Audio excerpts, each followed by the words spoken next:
بسم اللہ الرحمن الرحیم نحمدہ ونصلی ونسلم علی رسولہ الکریم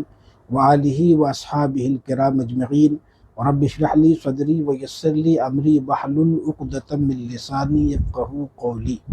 ابھی دسمبر کے مہینے میں جو میں عمرہ میں گیا تھا تو حرمین شریفین کی بے بہا دولتوں سے مالا مال ہو کر کے لوٹا، اور ہر مقام پر آپ سب کے لیے خوب خوب دعائیں کی۔ خاص طور پر مدینۃ المنورہ میں آخر شب میں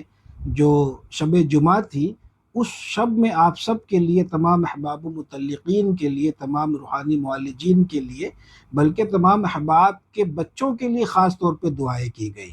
اور یہ سب ریکارڈڈ ہے۔ لیکن یہ کہ اس میں تھوڑا سا آواز وغیرہ کا اور کچھ اس میں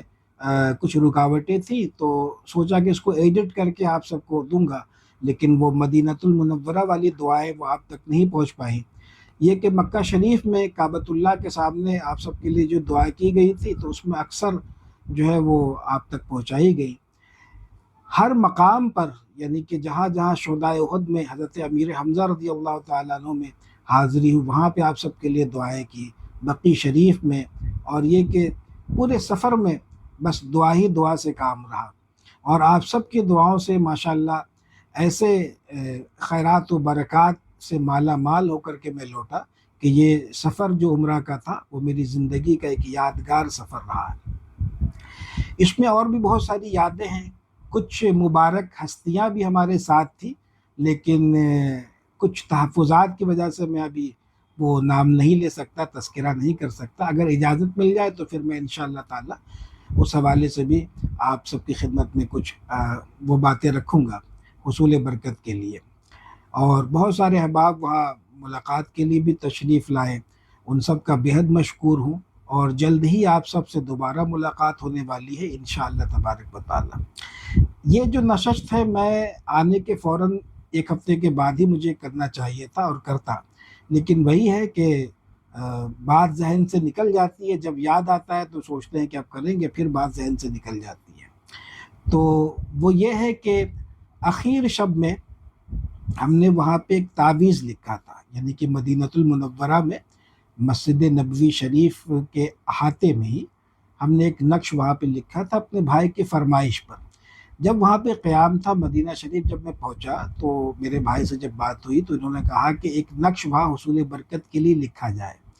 تو میں کہا انشاءاللہ تعالی، لیکن اس قدر مصروفیت رہتی ہے مسجد شریف میں حاضری کا اور دیگر تمام معمولات کے وہ بات ذہن سے نکل گئی۔ لیکن اخیر شب میں جو شب جمعہ تھی، جب وہاں سے رخصت ہو رہے تھے، حضور اقدس صلی اللہ تعالی وسلم میں سلام اور عرض حال کر کے جب وہاں سے واپس آ رہے تھے، تو اچانک سے یہ خیال آیا، تو میں وہیں پہ کھڑا ہو گیا، نقش اسٹائلس سے ہی اپنے کہنا چاہیے موبائل پر اس کو لکھا، اور نقش کیا، وہاں پہ وہ دعا لکھی، بسم اللہ الرحمن الرحیم، لا حول ولا قوة الا باللہ العلی العظیم، اللہم انی اسألک العفو والعافیۃ والمعافاۃ الدائمۃ فی الدین والدنیا والآخرہ،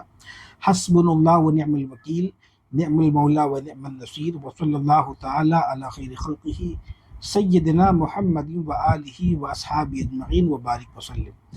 بس یہ لکھا، اور یہ آپ یہاں پہ اسکرین پر بھی دیکھ سکتے ہیں۔ تو میں سمجھتا ہوں کہ یہ آپ تمام احباب کے لیے مدینۃ المنورہ سے لا کر کے پیش کرنے والا ایک تحفہ تھا، جو میں آپ کو پیش کرنے سے رہ گیا، لیکن یہ کہ وہ محفوظ ہے ابھی ہمارے پاس، تو اس کو ہم شائع کر رہے ہیں۔ آپ تمام احباب اس کو اپنے پاس محفوظ رکھیں، اور اپنے گھروں میں کسی دینی کتب وغیرہ میں اس کو چھاپ کر کے رکھ لیں، یا اپنے کسی محفوظ جگہ میں رکھ لیں۔ انشاءاللہ تبارک و تعالی مجھے اس تعویذ کی آپ تاثیر پوچھیں گے تو تاثیر اس کی یہ ہے کہ دین اور دنیا اور آخرت کی تمام بھلائیاں اس سے حاصل ہوں گی، یعنی کہ اس میں جو مضمون ہے اور اس میں جو کچھ لکھا گیا ہے، اس کا فائدہ یہی ہے اور اس کی تاثیر یہی ہے کہ ہمیں دین اور دنیا اور آخرت کی بھلائیاں نصیب ہوں گی۔ اللہ تبارک و تعالی سے دعا کریں کہ اللہ تعالی ہمیں پھر سے روضہ رسول صلی اللہ تعالی وسلم کی حاضری نصیب کرے، اور کعبۃ اللہ کی زیارت اور اس کے طواف کا شرف بخشے، اور صفا مروہ کی سعی کا شرف بخشے، جنت معلیٰ اور بقی شریف کی حاضری اللہ تعالیٰ نصیب کرے، احد شریف میں دوبارہ بار بار جانا نصیب ہو، اور اللہ تبارک و تعالیٰ مجھے اور میرے تمام احباب کو حج و عمرہ کی سعادت نصیب کرے۔ اللہ تبارک و تعالیٰ ہم سب کو توفیق مرحمت فرمائے، اور اللہ تبارک و تعالیٰ ہم سب کو علم نافع، رزق واسع اور خیر کثیر عطا فرمائے۔ السلام علیکم ورحمۃ اللہ وبرکاتہ۔ لا إله إلا الله وحده لا شريك له له الملك وله الحمد وهو على كل شيء قدير